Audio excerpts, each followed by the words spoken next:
Pourquoi il nous mente sur la situation économique actuelle du pays? Voilà. Pourquoi cette vidéo se veut rassurante? Je vais vous démontrer très simplement, en vulgarisant un petit peu les termes, pour que la compréhension soit encore plus simple pour tout le monde. Voilà. Aujourd'hui, vous avez la ligne ici actuelle du marché sur les 20 dernières années, voire un petit peu plus, et je vais vous montrer aussi comment certaines situations ont que très peu impacté l'économie actuelle du pays. Donc très simple ici, vous avez la courbe du CAC 40, d'accord, depuis les 20 dernières années. Vous voyez bien, je me trace en dessous, hop, voilà. Ici, cette courbe-là, on va la nommer offre, parce que c'est l'offre actuelle du pays, d'accord. Ensuite, je vais faire une deuxième courbe qui va être un petit peu plus parlante. Hop, voilà, très simplement.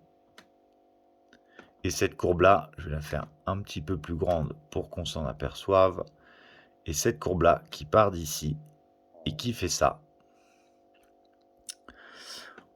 Ici, on va la nommer la demande, puisque cette courbe-là,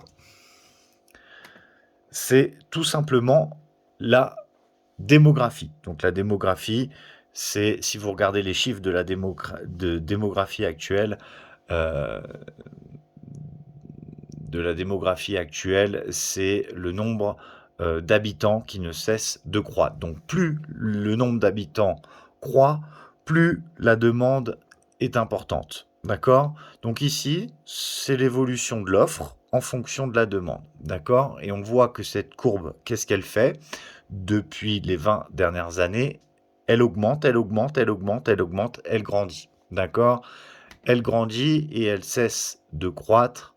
On va dire ici, hop, je vous fais des petits traits.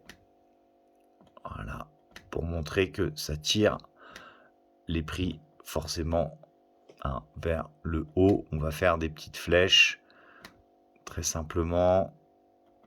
Voilà, j'essaye d'aller assez rapide pour en arriver au vif du sujet. Donc, voilà. Donc plus il y a de nombre d'habitants, plus il y a de demandes, et en plus l'offre n'arrive pas à répondre à autant de demandes parce que la population ne cesse d'augmenter. D'accord? C'est simple à comprendre. Je pense que n'importe qui peut le faire. Deuxième point stratégique qui est important, qu'on va arriver à nommer ensemble. J'essaie de choisir une couleur différente. Donc, 2008 ici. À partir d'ici, jusque-là, on voit que la crise des subprimes affecte considérablement l'économie puisqu'elle chute ici. Ici, je me rappelle pas, j'ai pas le souvenir de ce qu'il a fait dégringoler autant entre 99 et 2000. Ici, moi, je nommerais ça le passage à l'euro entre le franc et l'euro, puisque une nouvelle économie ramène forcément une restructuration du pays et de son système économique. Donc ici, on voit bien que l'impact, je pense qu'il était dû par rapport au temps. Si on monte, c'est le passage du franc à l'euro. Ici, on a la crise financière de 2008 qui impacte encore euh, une décroissance et après ça repart. Ici, on a le Covid. On va avoir le Covid ici qui commence. Et ici, on a l'après-Covid. D'accord? Tac. Ici, ce qu'on voit, il n'y a pas la date en dessous, mais c'est très simplement la guerre en Ukraine. D'accord? Donc ça et ça, c'est plutôt récent dans nos esprits puisque c'est nouveau. Donc on voit que ça a impacté l'économie sur très peu de temps et que ça repart toujours donc à la hausse. Donc ici on a l'offre. Hein, on voit que depuis le début, je vais repasser en rouge, depuis que le début, depuis les 20 dernières années, forcément, ça a augmenté depuis de 15-20 ans, facilement de plus de 60%. Là, on est même depuis le début du schéma à 262% de croissance, d'accord? Donc, ce qui veut dire que économiquement, le pays français est très solide. D'ailleurs, vous voyez bien, hein, même les bénéfices des grosses sociétés du CAC 40 ne cessent de croître, leur prix d'action ne fait qu'augmenter pour la plupart. D'accord ? On verra après un petit peu plus précisément, mais c'est pas exhaustif, comment éventuellement, si vous voulez investir en bourse, parce que grâce à ce schéma, vous allez comprendre que c'est très simple et qu'on ne prend pas trop de risques, avec 2 conditions réunies. La première, c'est d'avoir une offre, voilà, qui est importante, qui est que croissante sur les dernières années. Donc là, ça fait plus de 20 ans qu'elle fait que croître. C'est normal puisque on a un bon indicateur qui est la démographie. Le nombre d'habitants ne cesse d'augmenter et ne va pas cesser. D'ailleurs, en Chine, je vous rappelle très rapidement qu'ils avaient interdit par foyer plus d'un enfant par personne, donc ça allait très vite. Voilà pourquoi le nombre d'habitants sur la Terre ne cesse d'augmenter. Donc il y a de plus en plus de demandes et l'offre n'y est pas capable d'y répondre, donc ça fait augmenter les prix, ça tire la croissance financière du pays vers le haut. Voilà, et toutes les sociétés qui se trouvent là font que grandir avec cette courbe. Donc, par exemple, je vous dis quelque chose de très simple pour vulgariser la bourse et pour vous montrer que ça va bien. Et admettons comment investir en bourse, si, voilà, en sachant que c'est non exhaustif ce que je vais vous dire, que chaque profil en bourse est différent. Mais ce qui est très simple à comprendre, c'est que ici, dans ce carré-là, forcément, alors je vais prendre une autre couleur. Voilà. On va prendre du gris.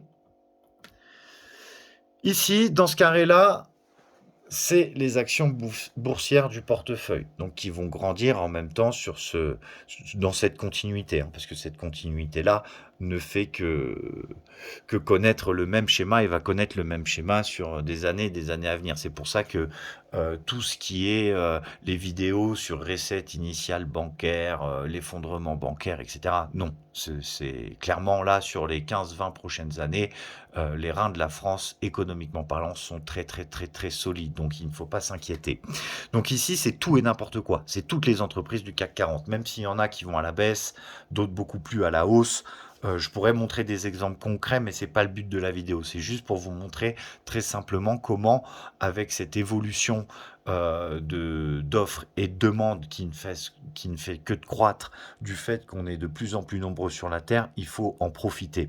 Comment on en profite? C'est simple, c'est que dans son portefeuille boursier, si on n'a que 2 lignes de bourse, quand je parle de 2 lignes, par exemple ici, c'est une ligne. Par exemple, j'investis sur du nickel et ici, je vais par exemple, je vais investir, par exemple, je vais prendre 5 actions de nickel, 5 actions chez Stellantis, par exemple, qui est un revendeur automobile. Et on sait que l'automobile, par exemple, de temps en temps, vacille. Mais comme il y a toujours plus de demandes que d'offres, forcément les prix augmentent, les livraisons de voitures sont de moins en moins possibles et deviennent de plus en plus chères. On le constate. Donc si j'ai que 2 actions, bah forcément, ici, même si tout est n'importe quoi et que ça grandit, ça va grandir, mais ça va pas grandir vite, ça va pas me faire fructifier et gagner, par exemple, pas mal d'argent. Par contre, si dans mon portefeuille, j'ai 3, 4, 5, 6, 7, 8, 9 et 10, voire plus, 10, moi je trouve que c'est le minimum, sur une diversification boursière, un portefeuille boursier, pour croître en même temps et aller très haut. Parce que dans les 10, si j'en ai 2 qui ne se portent pas très bien au moment d'un impact, d'une situation donnée, que ça rebaisse un petit peu, j'en ai 3-4 autres qui vont profiter du moment et qui vont me faire fructifier mon portefeuille. Donc, à partir de 10 lignes, 15 lignes, même plus après, hein, on peut prendre 3-4 actions au départ si on veut être prudent, par item, pour pouvoir diversifier et puis pour pouvoir croître en même temps et profiter de ce bel avenir économique qui se profile et en profiter aussi. C'est pour ça que je dis qu'ici, il y a tout et n'importe quoi. Par exemple, vous pouvez, ça c'est non exhaustif aussi, l'hydrogène, le charbon, le nickel, des sources sûres, des sources fiables. Par exemple, l'hydrogène, on sait que là, dans les prochaines années qui vont encore augmenter, ça va faire que croître. Donc après ça, c'est du long terme. Pour le plus petit terme, avec des dividendes, il y a, tout ce qui est, la nouvelle technologie, les processeurs, les ordinateurs. Vous avez vu le boom informatique qu'il y a eu au moment du télétravail, et cetera, et cetera.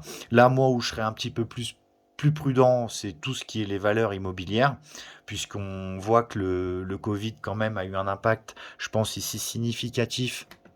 Vous savez pourquoi? Par rapport très vite l'analyse, je pourrais la faire, c'est que ici, le covid, forcément les grosses structures avec le télétravail qui se sont rendus compte qu'ils avaient, 1 000 m², 2 000 m², ils pouvaient se contenter de 200 m², et ben, les loyers immobiliers, le rendement immobilier, je pense, a pas mal chuté.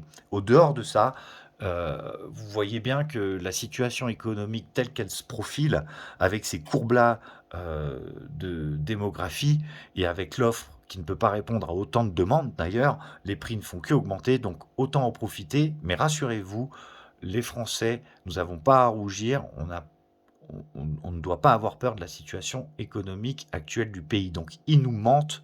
Quand vous entendez des gens vous dire que la situation économique du pays va mal, non, c'est faux. La situation économique se porte très bien et va se porter très bien sur les prochaines années. Rassurez-vous, partage la vidéo si tu as aimé, et à bientôt pour d'autres aventures sur la chaîne. Salut!